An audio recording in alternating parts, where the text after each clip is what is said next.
সাবেক প্রধান বিচারপতি এবিএম খায়রুল হকের আইন অনুযায়ী দৃষ্টান্তমূলক শাস্তির দাবি জানিয়েছেন বিএনপি মহাসচিব মির্জা ফখরুল ইসলাম আলমগীর। একই দাবি জানিয়ে জাতীয়তাবাদী আইনজীবী ফোরামের নেতারা বলেছেন, আওয়ামী সরকারকে সুবিধা পাইয়ে দিতেই তত্ত্বাবধায়ক সরকার ব্যবস্থা বাতিল করেছিলেন সাবেক এই প্রধান বিচারপতি। একই সাথে বিএনপি চেয়ারপারসন খালেদা জিয়াকে বাড়ি ছাড়া করার নেপথ্যে খায়রুল হককেই দায়ী করেছেন আইনজীবীরা। বাছাইকৃত লাল সরিষার দানা থেকে অত্যাধুনিক কোল্ড প্রেস মেশিনে তৈরি হয় প্রাণ সরিষার তেল, আসল ঝাঁঝে আসল স্বাদে। 2010 সালে জ্যেষ্ঠ দুজন বিচারপতিকে ডিঙিয়ে এবিএম খায়রুল হককে করা হয় 19তম প্রধান বিচারপতি। এরপর থেকেই দেশের বিচার বিভাগ কলুষিত হতে শুরু হয় বলে অভিযোগ বিএনপির। ক্ষতি করেছেন একটা বিরাট।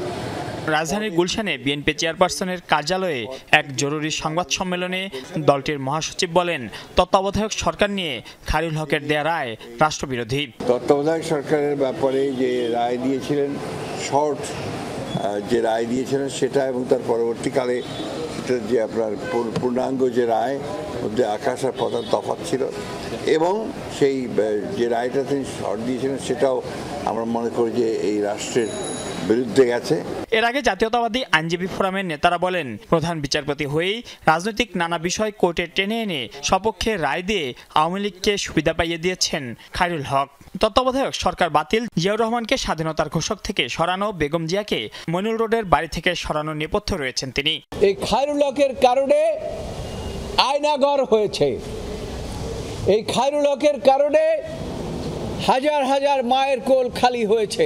যে শেখ হাসিনাকে ফ্যাসিস্ট করার জন্য, এক নায়ক করার জন্য খায়রুল হক ছিলেন মেইন আর্কিটেক্ট। বেগম খালেদাকে বাড়ি থেকে ছুড়ে বের করে দিয়েছে, অপমান করেছে, আওয়ামী লীগ যা যা চেয়েছে সবই তারা দিয়ে করিয়েছে। সুপ্রিম কোর্টের অন্যান্য আইনজীবীরাও বলছেন, খায়রুল হক বিচার বিভাগ ও গণতন্ত্র ধ্বংসের কারিগর, তার দৃষ্টান্তমূলক শাস্তি হওয়া জরুরি।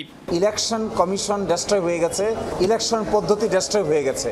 ফলে আমি মনে করি বিচারপতি খায়রুল হক সাহেবের এই ফ্রড যদি তারা না করতেন, তাহলে পরবর্তীতে এই ধরনের কনসিকুয়েন্স এই জাতিকে বহন করতে হতো না। শুধুমাত্র একটি বিশেষ দলকে সুবিধা দেওয়ার জন্য আইনের অপপ্রয়োগ করে 13th অ্যামেন্ডমেন্টকে বাতিল করে দিয়েছিলেন। বিচার বিভাগ থেকে অবসরের পর রীতি ভঙ্গ করে খায়রুল হককে আইন কমিশনের চেয়ারম্যান করে ফ্যাসিবাদী হাসিনা সরকার। পতনের আগ পর্যন্ত সেই পদেই ছিলেন তিনি। মাইনুল মারুফ, যমুনা নিউজ, ঢাকা।